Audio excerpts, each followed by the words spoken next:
ओम नमो नारायणाय। मार्गशीर्ष मास के शुक्ल पक्ष की इस एकादशी के व्रत को विशेष रूप से मोक्ष प्रदायक माना गया है। महाभारत के युद्ध में भगवान कृष्ण ने अर्जुन को गीता का उपदेश इस तिथि को ही दिया था। यही कारण है कि मोक्षदा एकादशी को गीता जयंती भी मनाई जाती है। आज भगवान कृष्ण के दामोदर रूप की पूजा की जाती है। इस व्रत का विधान भी उत्पन्ना एकादशी के समान ही है। उत्पन्ना एकादशी का संपूर्ण वृतांत सुनने के पश्चात धर्मराज युधिष्ठिर ने भगवान श्री कृष्ण से कहा, हे मधुसूदन, आप तीनों लोकों के स्वामी हैं, सबको सुख देने वाले और जगत के पति हैं। मैं आपको नमस्कार करता हूँ। हे देव, आप सबके हितैषी हैं, इसलिए मेरे इस संशय को दूर कीजिए कि मार्गशीर्ष शुक्ला एकादशी का नाम क्या है, उस दिन कौन से देवता की पूजा की जाती है और उसकी विधि क्या है। भगवान, आप मेरे प्रश्नों का विस्तार पूर्वक उत्तर देने की कृपा कीजिए। भगवान श्री कृष्ण ने उत्तर दिया, हे धर्मराज, तुमने बड़ा उत्तम प्रश्न पूछा है। इससे आपका यश संसार में फैलेगा, सो आप ध्यान पूर्वक सुनिए। मार्गशीर्ष शुक्ला एकादशी अनेक पापों को नष्ट करने वाली है। इसका नाम मोक्षदा एकादशी है। इस दिन दामोदर भगवान की धूप, दीप, नैवेद्य आदि से भक्ति पूर्वक पूजा करनी चाहिए।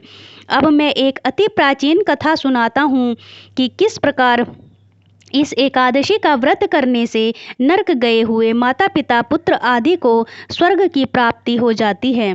गोकुल नामक नगर में वैखानस नाम का एक राजा राज्य करता था।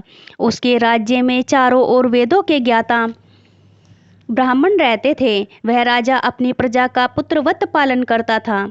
एक समय रात्रि को स्वप्न में राजा ने देखा कि उसका पिता नरक में पड़ा है। स्वप्न देखकर राजा को बड़ा दुख एवं आश्चर्य हुआ और प्रातःकाल होते ही विद्वान ब्राह्मणों से अपने स्वप्न की बात कही।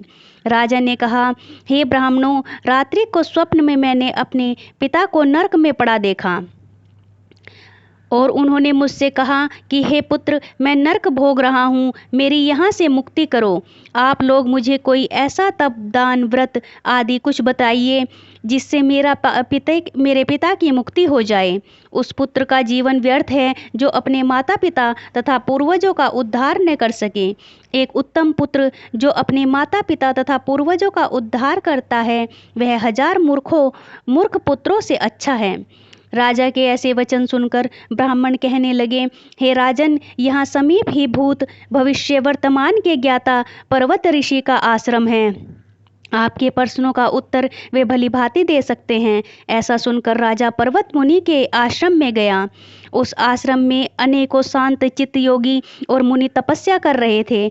उसी जगह चारों वेदों के ज्ञाता साक्षात ब्रह्मा के समान पर्वत मुनि बैठे थे। राजा ने वहां जाकर उनको साष्टांग प्रणाम किया। पर्वत मुनि ने राजा से उसके आने का प्रयोजन पूछा। राजा ने कहा, हे महाराज, आपकी कृपा से मेरे राज्य में सब कुशल हैं, परंतु अकस्मात एक विघ्न आ गया है जिससे मेरे हृदय में अत्यंत अशांति हो रही है। यह सुनकर पर्वत मुनि ने एक क्षण के लिए आंखें बंद की और भूत एवं भविष्य के बारे में विचारने लगे।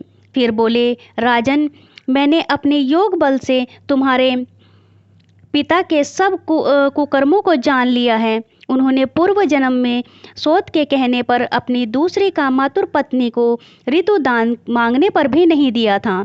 उसी पाप के फल से तुम्हारे पिता को नरक भोगना पड़ रहा है।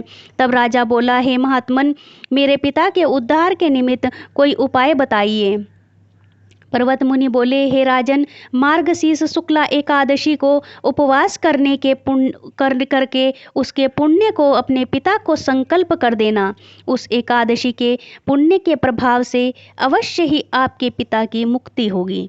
मुनि के वचनों को सुनकर राजा अपने महल में वापस आ गया और कुटुंब सहित इस मोक्षदा एकादशी का व्रत किया।